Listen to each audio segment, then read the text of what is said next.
Well, happy Christmas week. I'm going to be spending time with family, so I thought I would play an interview that I did just last month with Bob Taylor of Taylor Guitars.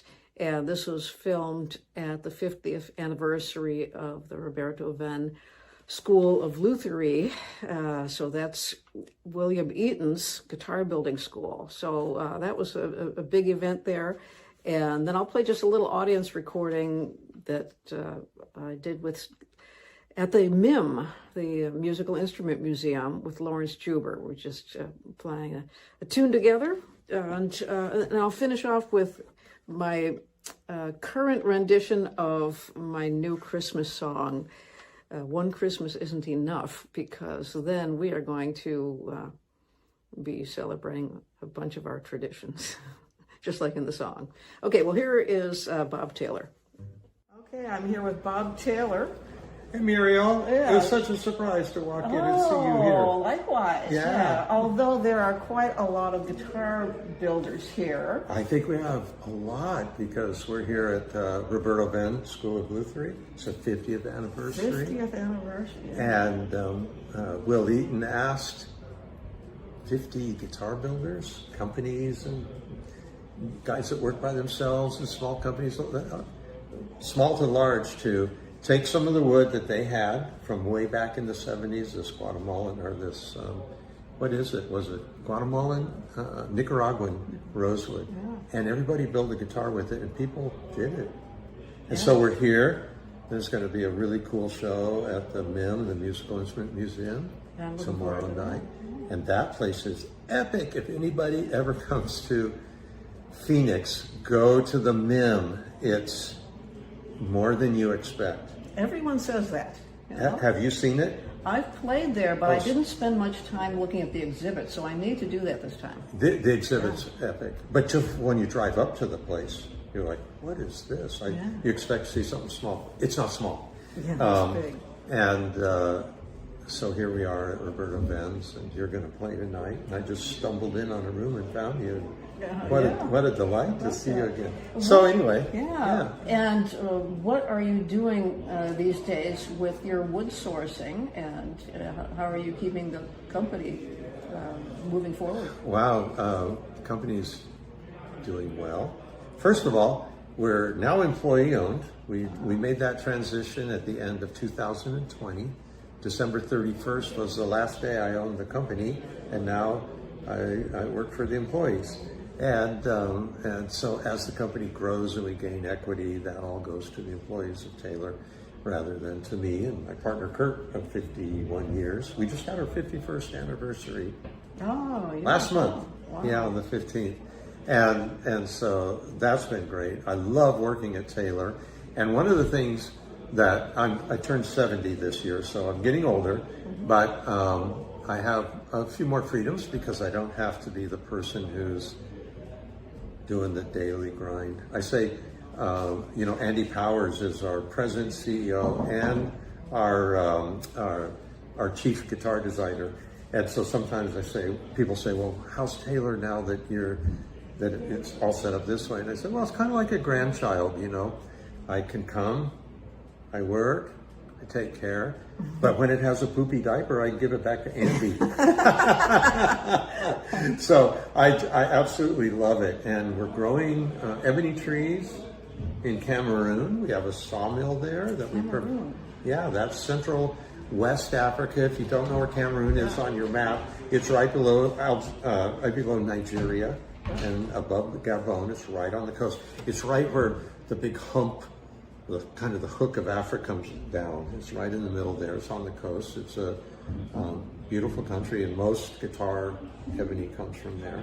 And then we planted, I think, upwards of 50,000 ebony trees now, and we continue to add to that every single year.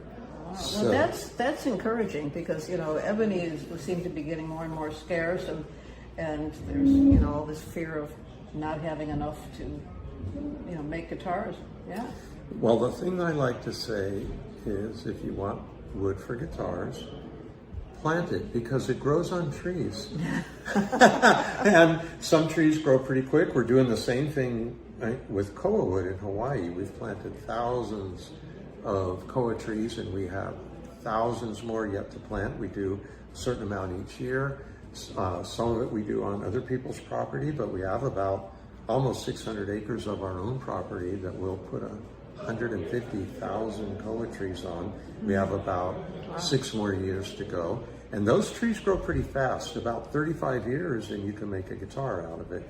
And this is one reason why people don't plant trees, because they're going to be dead before they see those trees. You are really forward thinking, and long-term thinking. And I love that. And I also love the way you support other guitar builders. Right.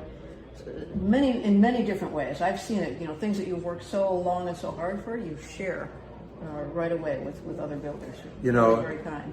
Acoustic guitar builders, we do like sharing mostly. And another, we get together and we talk about what we do. Another way of saying sharing is bragging, because there's so many things you're trying to solve with acoustic guitars, and guys like out here today come together and it's like, man, I think I figured out a solution for this, and we share all of that. I love it. Everybody that builds a guitar, usually, most people that build a guitar don't have somebody in their close neighborhood network that understands what they do, And so my best friends are guitar builders. I love them, and one of the things I do a lot of now is I go to way more guitar shows or events like this just to support, to meet guitar builders. I'm going to tell you that what we see out there in these almost 50 guitars that were made, you couldn't have done that 50 years ago. There wouldn't have been 10 guitar builders to show up. Yeah. Now guitar building has really become something, and not in small part because of schools like this. Yeah, William Eaton and what he's done with the Roberto Benz School. A lot of people here got their start here. So there's some fantastic guitars out there. But I say nobody understands a guitar builder like another guitar builder. We don't have to start at the beginning. We can pick up in the middle and talk about things we're doing, and I love it. And frankly, I've reached a little bit of a grandpa status, I say it here. So it's actually, I can be useful in my ability to encourage young builders. Well, speaking of which, I think there's a lot of people who want to talk to you out there, so I will let you go. And, right on. And thank you. This is Bob Taylor from Taylor Guitars, of course. A pleasure. Thank you, Miriam. Thank you.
was fun. Well, here it is. This is the today's rendition of One Christmas Isn't Enough.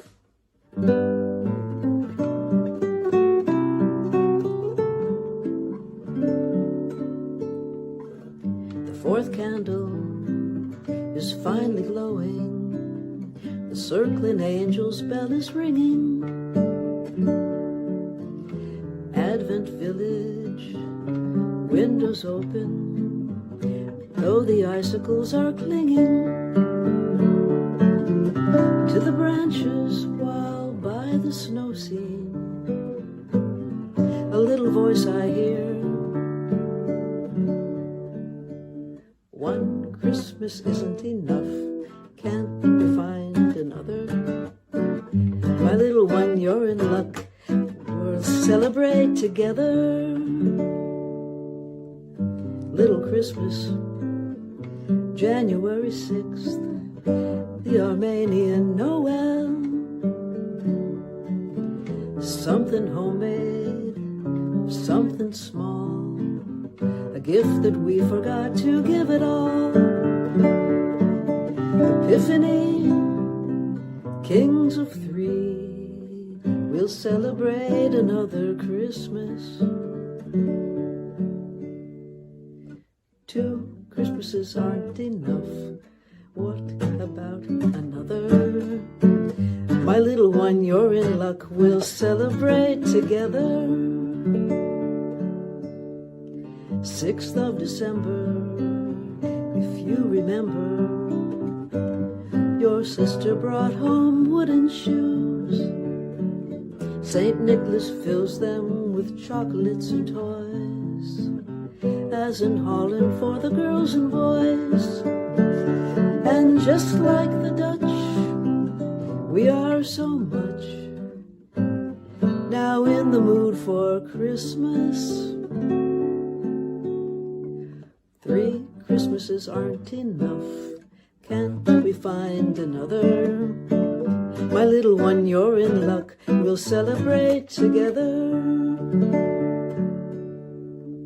December 23rd, carols you have heard all around the snowy neighborhood. Kids and dogs, friends and kerosene lanterns, 4 generations of families sing. Then pinwheel tarts, 2 pots of soup, warm us all the eve of Christmas Eve. Then Christmas morning, 'cause our stockings are too small to fit the things that Santa brings us all, we'll hang our stocking caps upon the dry sink for gifts to open, precious tangerines to eat, long before our parents wake. And every Christmas we have come to find our time together is a gift divine. Though our traditions come from many lands, we are all a part of Christmas.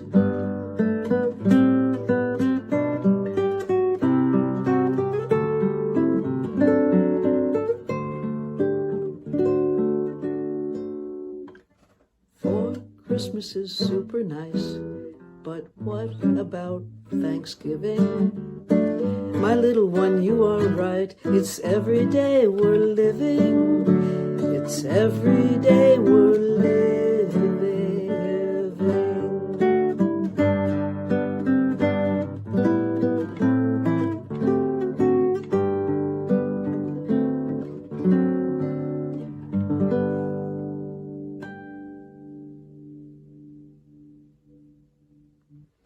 Well, that's it. We'll go celebrate some of those traditions now and have a very, very happy Christmas.